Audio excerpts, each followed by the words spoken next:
Mobile দিয়ে video করতেছে, what the big this কি। আর যে নীরব আজকে বাস দুর্ঘটনা হলে একটা ভিডিও হচ্ছে, আর এই ভিডিও দেখার পর বিশ্বাস হয় মোর চান্দি সুন্দি গরম হয়ে গেছি গিয়া। সরি ব্রো, আমের লই কথা কনের লইয়া আগে শোনেন হে কি কয়, হ্যাঁ যুক্তিটা কি। এইটা মানুষ, একটা মানুষকে আমি দেখলাম না লাভ দিয়ে নামতে, 10টা পুরুষ দাঁড়ায় আছে, তাদের প্রত্যেকের হাতে ফোন এবং তারা দাঁড়ায় দাঁড়ায় ভিডিও করতেছে। ভাইরে, যখন মাত্র 30 ফিট এই এই নিচে পড়ছে, তাই তো বাসটা নিজেই আছে 25 ফিটের মতো, 5 থেকে 10 ফিট নিচে হয়তো আছে। 10টা মানুষ যদি লাভ দেয়, দেখবেন ভেতরে বাচ্চা আছে যাদের বয়স। এর কথা হয়েছে যে ওহিনে বলে 30 ফিট পানি, হ্যাঁ 90 ফিট পানি, এরে কেউ একটু ফিট মাপা, ওহিনে নিয়ে কেউ তোর কল্লায় দড়ি লাগাই ছাড়িয়ে দাও, বলে দাদা তুমি একটু মাপিয়াও। হ্যাঁ 90 ফিট পানির নিচে চলে গেছি গিয়া। হেপার কথা হয়েছে যে ভাই ওটার মধ্যে 50 থেকে 60 জন মানুষ আসলে, হ্যাঁ 50 থেকে 60 জন মানুষের ওয়েট এবং বাসটার ওয়েট ওটা পড়ার সাথে সাথে নিচে গেছি গিয়া। ওটা ওটা ওহিনে পড়িয়ে বাস্যের হয় নাই যে মানুষ যে লাগতেই পড়িয়ে এবার ভাঙবে।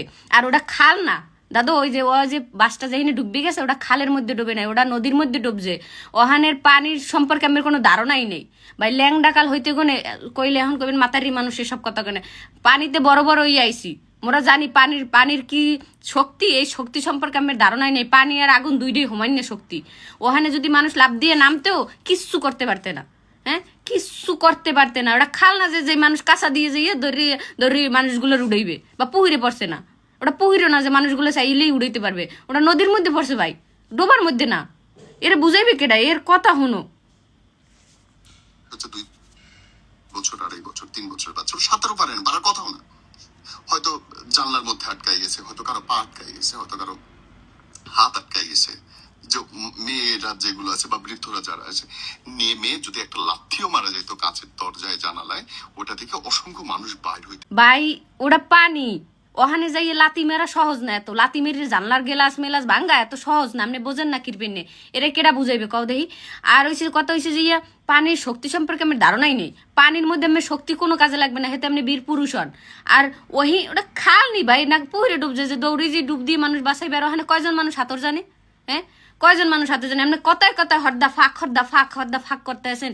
এ ফাঁক কোনো কাজে লাগবে না। পানির মধ্যে ফাঁক কাজে লাগে না, কোনো কোনো কোনো ফাঁক কাজে লাগে না।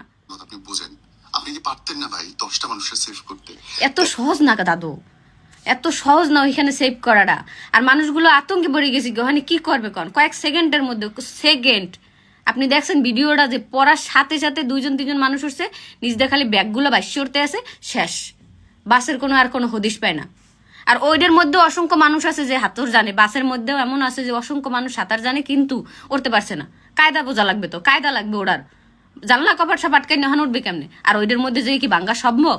আপনি কি কন এগুলো, কি কয় বেড়ায়?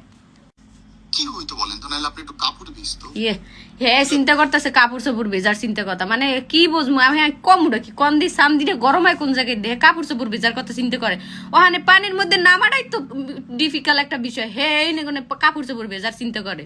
চলে নামবো না। আরে ভাই, তুই যখন কালকে ডুববি, আল্লাহ মাফ করুক, অভিশাপ তুই দিতে যখন কালকে এরকম বিপদের মুখে পড়বি, প্রত্যেকে সেম কাজটাই করবে।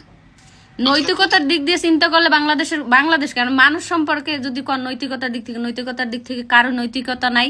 আপনার যে নিজে মানুষ, আপনার নিজেরও নৈতিকতা নাই। আমি কথা কইতেছি আমার নৈতিকতার দিক থেকে নৈতিকতা নাই, কিন্তু আপনি যে যৌক্তিক কথাগুলো কইতেছেন এগুলো সম্পূর্ণ একটা মানে আজারের একটা যুক্তি।